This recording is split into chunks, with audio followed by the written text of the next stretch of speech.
Olá, muito boa tarde. Uma cruz e uma imagem de Nossa Senhora. Dois símbolos que acompanham a realização da Jornada Mundial da Juventude em todos os continentes e peregrinam com os jovens antes e durante cada encontro mundial de jovens. Assim vai acontecer também em Portugal, desde que seja possível, num projeto que trazemos para análise à liturgia deste domingo, contando hoje com a presença do Padre Filipe Diniz, diretor do Departamento Nacional de Pastoral Juvenil. Muito boa tarde, obrigado, Padre Filipe, por estar connosco. Pedi-lhe que nos informasse acerca do significado destes símbolos e porque é que eles são escolhidos para peregrinar com os jovens em todos os países e acompanham a Jornada Mundial da Juventude. Como são os símbolos, de facto importante nós olharmos para os símbolos e é esta ligação que em cada Jornada Mundial da Juventude ligue aos jovens. E nesse contexto, os símbolos, estamos a falar da cruz, a conhecida cruz peregrina e esta imagem ou o ícone de Nossa Senhora, que são os dois símbolos que nós estamos aqui a falar. E é nesse contexto, estes símbolos, primeiro de tudo a cruz, foi assim o primeiro símbolo instituído propriamente dito pelo Papa João Paulo II, quando em 1983, no Ano Santo,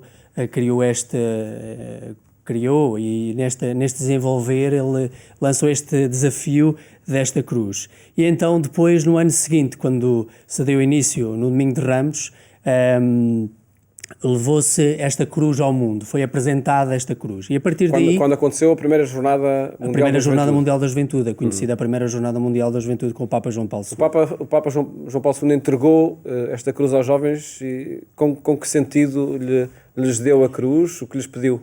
Este sentido, primeiro de tudo, o sentido desta missão e desta comunhão, não é? Acho que é um pouco manifestar a nossa fé. E este símbolo é muito importante para nós nos identificarmos com quem acreditamos e lançar este desafio aos povos. Diz-se muitas vezes que a Jornada Mundial da Juventude é um mega encontro de jovens, reúne milhões de jovens. O que é que esse símbolo diz do essencial que tem uma Jornada Mundial da Juventude? Este símbolo, por sua vez, é ligar um pouco a presença de Deus à Terra, à humanidade. E os jovens precisam de sentir este mesmo desafio. E este símbolo, propriamente dito, é um pouco esta manifestação. A manifestação de percebermos que Deus está no mundo e olhar para um Jesus Cristo que passou este testemunho e de ligarmos ao mundo, às contingências do mundo, à realidade do mundo, aos sofrimentos do mundo e perceber que é na realidade que este Cristo está presente. E eu penso que esta cruz... e o Papa teve este desafio também de lançar este desafio e já passou por diversos contextos. É interessante como já passou esta cruz, já passou por mais de 90 países. Também Portugal. E já passou por Portugal até. Recordo que a última vez que passou foi em 2011,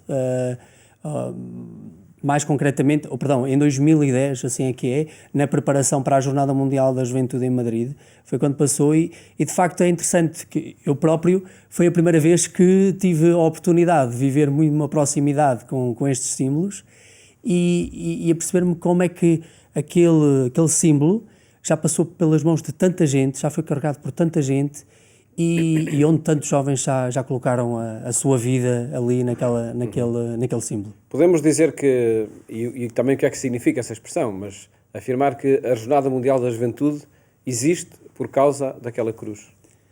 Podemos dizer que sim, não na sua totalidade, mas acredito que quando o Papa João Paulo II colocou este símbolo, nos quis dizer e nos quis transmitir. Nós precisamos sempre da simbologia. Um convite acaba por ser esta cruz, neste caso, não é?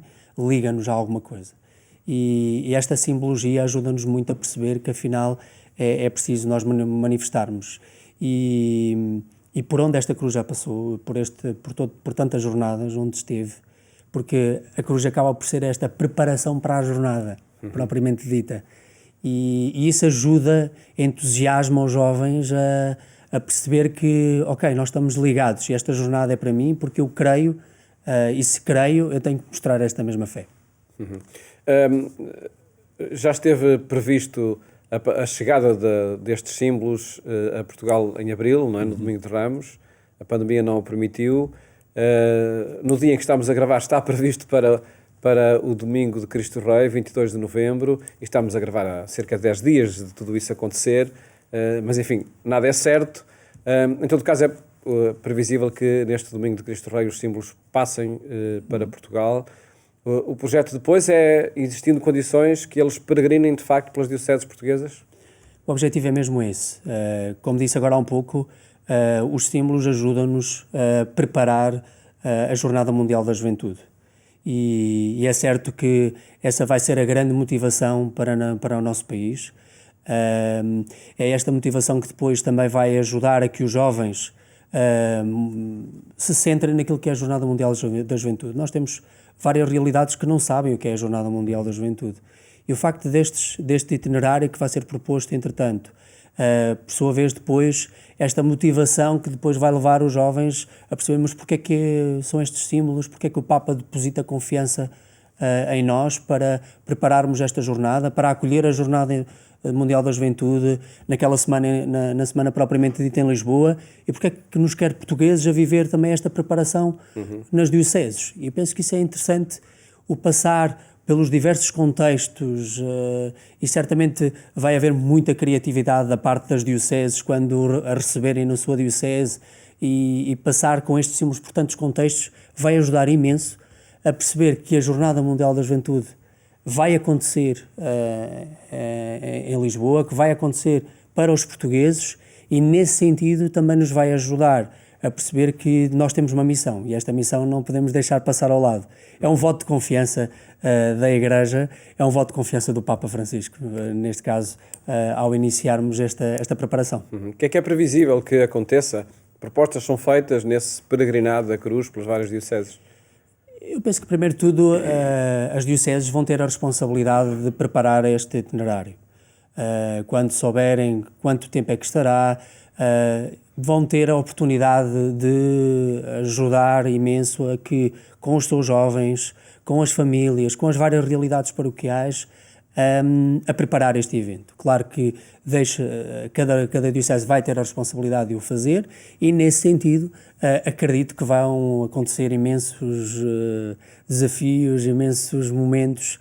Porque não passar pelas escolas, porque não passar por diversos contextos onde os jovens estão, e é aí que certamente estes símbolos vão ter que passar pelas igrejas, pelas comunidades paroquiais, pelos hospitais, por tantos contextos onde certamente, e claro, é certo, estamos numa fase em que vivemos a pandemia, certamente, à medida que as circunstâncias forem permitindo, vai haver muita criatividade para depois esses mesmos símbolos passarem junto das dioceses e junto dos jovens. Enfim, a primeira prioridade é sempre salvaguardar, de facto, a saúde de todos. Muito importante. Mas essa criatividade, felizmente, vai existindo. Temos falado, sobretudo, da cruz, mas há um outro símbolo, que é o ícone de Nossa Senhora, salvadora do povo romano, né? Salvadora de todo o povo. Porque é também esse símbolo relacionado com os jovens. Este símbolo já veio bem depois. O Papa João Paulo II quis ligar os jovens a Maria, não é? A Nossa Senhora, o sentido maternal propriamente dito. E foi no ano 2000 em que o Papa teve esta oportunidade de colocar e de confiar os jovens a Nossa Senhora. E por isso mesmo penso que é importante, e neste sentido também da devoção que o Papa João Paulo II tinha, a devoção mariana que ele tinha para com e lança-nos de facto este desafio também nós jovens para que saibamos ligar a Maria. E não é por acaso esta Jornada Mundial da Juventude e o tema da Jornada Mundial da Juventude vai nos ligar tanto a Maria, neste sentido de abrirmos o nosso coração, de perceber que ela também é um pouco também este sentido de testemunho, e a imagem, é interessante que a imagem tem a Nossa Senhora com um menino, não é? E nada melhor do que percebermos que olhar para ela como ela que leva o menino ao colo, e percebemos que estamos no colo de Maria também para preparar esta jornada. E por isso esta ligação muito, muito importante para com Nossa Senhora. O peregrinado dos símbolos pelas várias dioceses é desde logo uma indicação de que a jornada decorrendo em Lisboa, os atos centrais, é uma jornada que envolve todo o país? Vai ser de facto uma jornada que vai envolver todo o país. toda esta preparação Já está a envolver. que já está a envolver, onde algumas dioceses neste momento já começam a trabalhar, na sua maioria já estão a preparar-se para organizar aquilo que vai ser o acolhimento dos peregrinos que vêm para os chamados dias na diocese, ou como é conhecida a pré-jornada, e por sua vez também começar a criar este espírito e esta onda para que os jovens portugueses vivam a Jornada Mundial da Juventude em Lisboa. Isto porque há uma semana com os eventos centrais da jornada, não é? Com a presença do Papa em muitos deles, e na semana anterior tudo acontece nas diferentes dioceses de Portugal. É um pouco esta vivência. Houve uma preocupação já há algum tempo que sentiram, quando se começaram a viver estas as Jornadas Mundiais da Juventude, nos diversos contextos, houve a necessidade, porque não preparar uma semana antes? Porque há muitos peregrinos que vêm para viver a Semana da Jornada, mas que querem conhecer o país onde está a ser acolhida a Jornada Mundial da Juventude.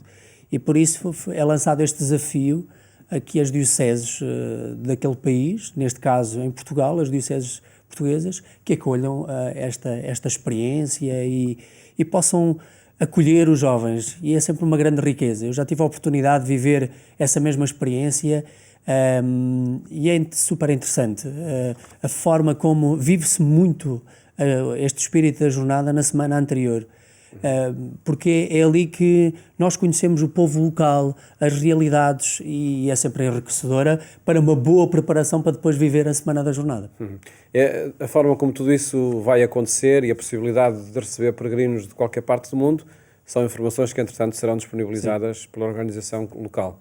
Sim. A partir do comitê organizador local desta jornada.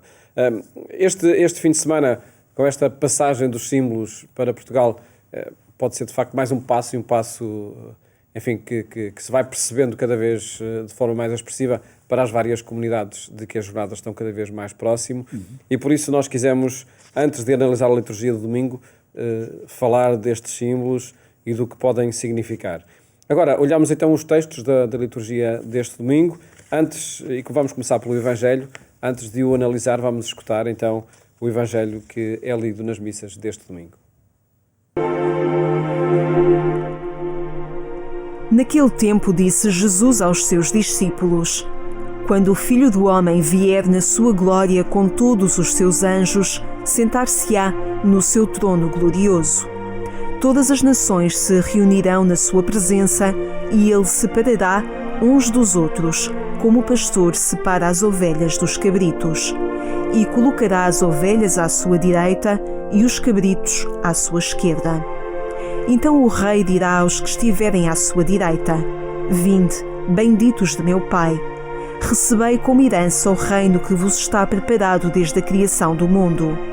Porque tive fome e destes-me de comer, tive sede e destes-me de beber. Era peregrino e me recolhestes, não tinha roupa e me vestistes.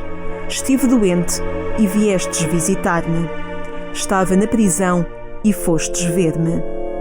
Então os justos lhe dirão: Senhor, quando é que te vimos com fome e te demos de comer, ou com sede e te demos de beber? Quando é que te vimos peregrino e te recolhemos, ou sem roupa e te vestimos? Quando é que te vimos doente ou na prisão e te fomos ver? E o rei lhes responderá: Em verdade vos digo, quantas vezes o fizestes a um dos meus irmãos mais pequeninos, a mim o fizestes. Dirá então aos que estiverem à sua esquerda: Afastai-vos de mim, malditos, para o fogo eterno, preparado para o diabo e os seus anjos. Porque tive fome e não me destes de comer, tive sede e não me destes de beber, era peregrino e não me recolhestes, estava sem roupa e não me vestistes, estive doente e na prisão e não me fostes visitar. Então também eles lhe hão de perguntar: Senhor, quando é que te vimos com fome ou com sede, peregrino ou sem roupa, doente ou na prisão, e não te prestamos assistência? E ele responderá: Em verdade vos digo, quantas vezes o deixastes de fazer a um dos meus irmãos mais pequeninos, também a mim o deixastes de fazer. estes irão para o suplício eterno e os justos para a vida eterna. Padre Filipe Diniz, um texto muito pragmático, diria, na solenidade de Cristo Rei que se assinala nesta liturgia. Quer isto dizer, de facto, que a realeza de que se fala é uma realeza de proximidade, de atenção completa a quem está connosco. De facto, é verdade. Como é que um rei... É claro que estamos a falar deste rei, o próprio Jesus, que fala da sua realeza, não da sua realeza da poltrona, não é? Não é uma realeza, por e simplesmente, quero, posso e mando. Claro que nem todos os reis funcionam desta forma, mas é interessante o sentido da humildade deste rei. Porque é um rei que observa a realidade, um rei que é, de facto, observador, percebe aqueles que estão e aqueles que querem fazer e aqueles que não querem fazer, aqueles que dizem que sim e aqueles que dizem que não.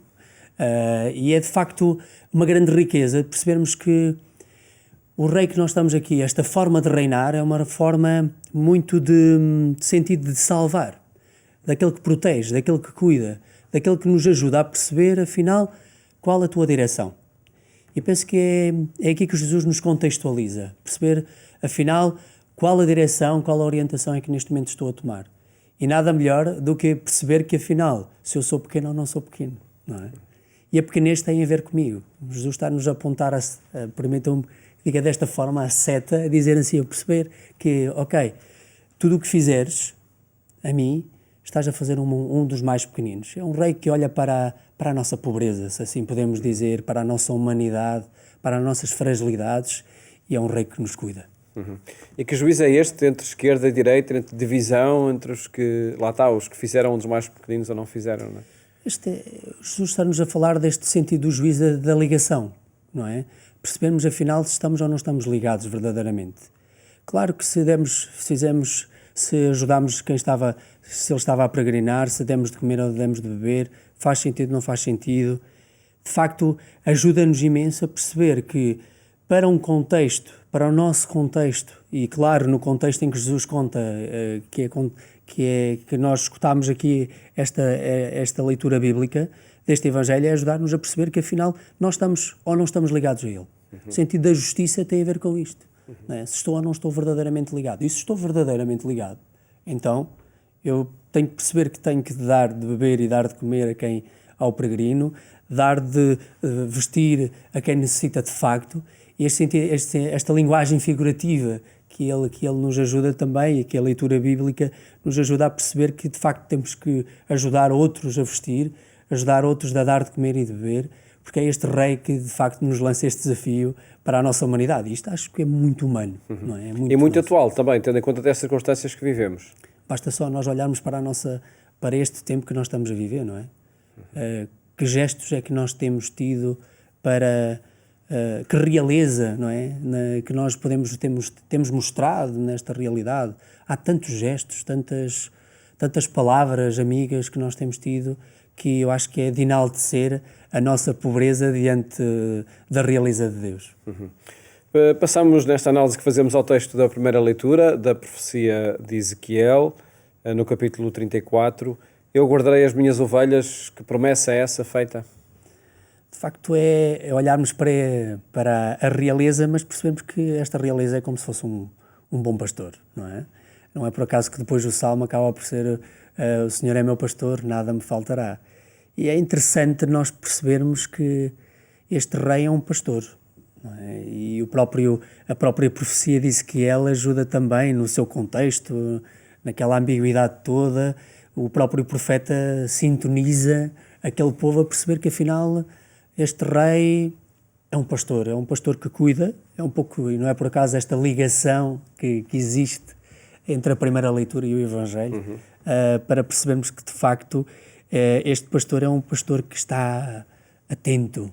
O sentido da vigilância tem a ver com esta capacidade de estar atento, de perceber a realidade, e nada melhor do que aquele que olha e que cuida. O texto da segunda leitura da carta de São Paulo aos Coríntios mostra também que de facto o Rei, Jesus Cristo, é aquele que salva, um só homem que veio por um só homem veio a ressurreição dos mortos. De facto, este Jesus Cristo nos ajuda também a entender tudo isto, não é? Ajuda-nos a entender que, de facto, Ele como ressuscitado, não é? Esta vida nova que Ele nos transmite, acaba por entrar dentro da nossa vida e perceber que o sentido que acontece é este sentido da salvação, não é? Um Cristo que nos salva e que estamos salvos, mas é esta salvação que nos ajuda a perceber que pertencentes a esta vida nova, eu posso criar no outro, lançar ao outro este sentido da alegria, da justiça que nós aqui já falámos, e de perceber que este povo deve direcionar a sua vida para este Jesus Cristo ressuscitado. É Ele que é a nossa conduta para a vida. Se tivéssemos, enfim, olhando as temáticas que são apresentadas nestes 3 textos, numa solenidade que é de Cristo Rei, e relacionando com os jovens, afinal, a propósito dos símbolos da Jornada Mundial da Juventude, estão no centro neste domingo, são mensagens que criam sintonia, que se aproximam? Eu penso que sim. Primeiro, porquê? Porque todos nós precisamos de... O jovem necessita de olhar para a perspectiva de quem o orienta, não é? É bom ter exemplos, é bom ter alguém que seja um testemunho. E este Cristo, que é o Rei, não é? Que é este que cuida, é bom sentir esta presença e olhando para este momento em que celebramos esta solenidade, para o jovem é importante acreditar naquele que acredita nele. Não é? E neste sentido, eu acredito que Jesus Cristo acaba por ser este estímulo, este desafio para percebermos que é esta ligação que nos ajuda a procurar este testemunho. E será essa, por certo, também a proposta que é feita a todos os jovens neste dia, no contexto dos símbolos da Jornada Mundial da Juventude, que se encaminham para Portugal. Padre Filipe Diniz, muito obrigado por ter estado aqui no programa Eclésia, a propósito desta chegada, da passagem dos símbolos da Jornada Mundial da Juventude para Portugal, no itinerário de preparação da jornada que vai decorrer em 2023. Mais logo, siga-nos na rádio, na Antena 1, quando forem 22h45. Votos de um ótimo fim de semana. Até à próxima segunda-feira, se Deus quiser.